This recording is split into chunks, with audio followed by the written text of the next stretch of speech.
morning, everybody. I have just finished getting ready for work. And while I was getting ready for work, and last night before I fell asleep for about 2 hours, because the insomnia, this is insomnia face. Looks like my regular face, but more tired. But anyway, while I was watching the Beck and Destiny Q&A, because, I can just listen and potter around and, they're actually a really good, calming, quiet duo, those two. It's not intense or loud or, volatile, but, I enjoyed listening to them, to be honest. And the reaction to Beck coming out has been, and please, if I accidentally call previous name, I am so sorry. I am getting into the habit of saying Beck because that's respectful, but if I slip, I'm so sorry. I do not intend to do that. And I'm sorry. I'm just in advance, just in case. To Beck coming out it's a money grab. It's a money grab. Yes, she's monetized. Yes, she's getting hella views. When I was watching it, she was at like 80,000 views. Jelly Amby. Jelly Foodie would be punching the air right now. She couldn't even ever imagine getting that many views on a video. But, and she's monetized, and they got last count was 455, I think, or 450 super chats of different denominations, and they were trying to get through all of them. So there was some cold tea, there was some hot tea, there was some juicy details, there was just some boring stuff, but it was a nice conversation. Now, I don't have mixed feelings. I think it's totally fine for them to come out because Amber's got a platform where she can talk and to say what she wants and her perspectives put out there. Not a lot of people really believe what Amber says because especially with these Destiny and Beck, it was all filmed. We could see the chemistry. We could see the dynamic. We were talking about it before she admitted it. Yeah, like years and years. We kind of knew, and then Beck's come out to confirm a lot of this. Now, they did say that she wasn't necessarily verbally abusive in the way that we would expect, like someone who also engaged in physical stuff, like not name calling and things like that. Maybe the B word, but that was about it. But it's not necessarily, it's not just physical abuse and verbal abuse as in name calling, that is a use. Now, why am I bringing this up? Because my feeling is that this is going to be really healing. And I know that doesn't seem to be too important to a lot of people, and probably people think, money. Yes, the money is a huge motivator for both of them. Why not? Why shouldn't they get a kickstart? Amber has made a lot of money off both, having them in the video, using them for content, talking about them. She's made bank. And they didn't seem to reap the benefits of any of that. I mean, yeah, Beck got free housing and food and gifts and things like that. But she also worked as a full-time 24/7 carer, chauffeur, bellhop, lawn maid, dog walker, dog groomer, personal valet, bum wiper. Beck was basically doing an 8-hour shift every day as a carer and not getting paid. And they make, here in Australia, they make fairly good money an hour. So I feel like she probably deserves a little bit of monetary remuneration.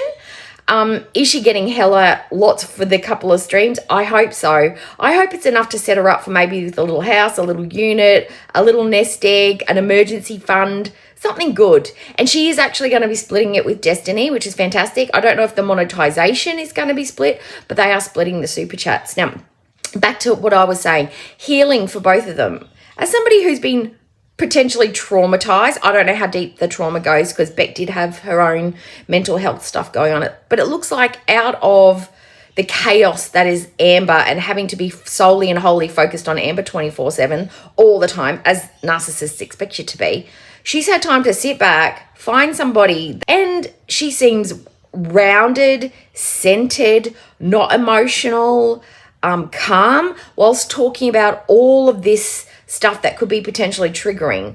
And that says to me that she's grown a lot. Now, that's part of healing. Talking about this, confronting your user is part of the benefits of them outing this. Destiny's got I don't give a crap, I'm just here to support Beck, I think, and get some change.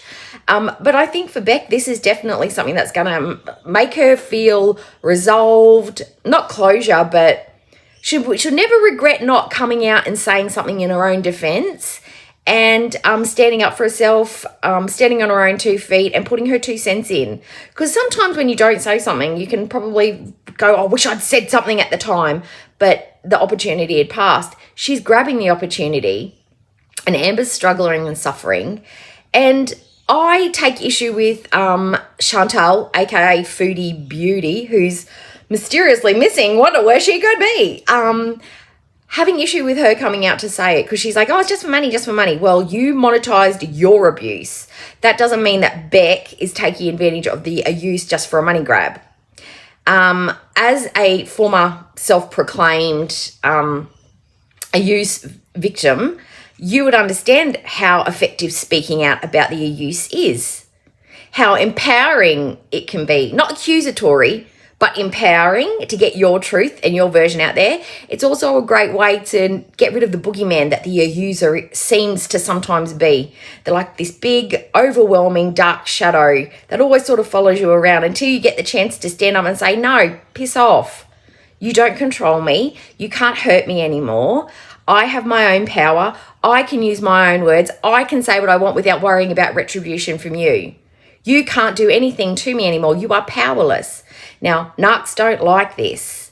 Now, I think this is probably why Foodie doesn't like the idea, because she's terrified that when it all blows up, Salah's going to do the same thing because he's a pissy little bitch. And Amber certainly doesn't like it because it's about her, and God, her reputation's poop anyway. Do we need extra fuel to embarrass her, to out her, to show her true colours underneath? Which, when I imagine Amber as a colour, I imagine a yellow-based, mucky, mustardy brown.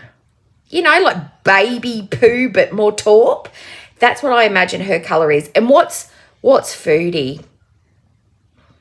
I don't know. I know. You know that electric green colour that comes out of pus when the infections really set in? That's Foodie's signature colour for me. That's her aura. Her aura is pus green. Yeah, I don't know.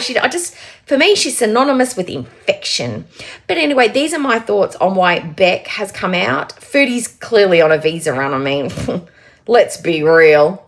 And Amber is probably crying into some chili soup, throwing back some white claws, crying, running her fingers through her long Rapunzel hair.